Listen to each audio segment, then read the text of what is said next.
How to find unknown person name and details with just a picture. Hi everyone, it's Sophia to assist you today. Without any delay, let's jump right in. First, open Google.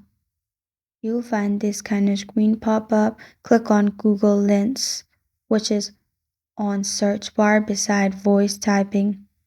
Simply click on Lens. Make sure your Google Lens is turned on or make sure your Google is updated to latest version. After that, simply select the picture you want to find about this person by clicking on Gallery option. After you have done that, you will find Search option and you will find all the information in this way. As I'm showing you flowers information, this is how to find unknown person name and details with just the pictures.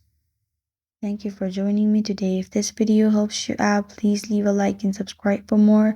Got a question or want to suggest a topic, comment below. I'm Sophia signing off. Until next time.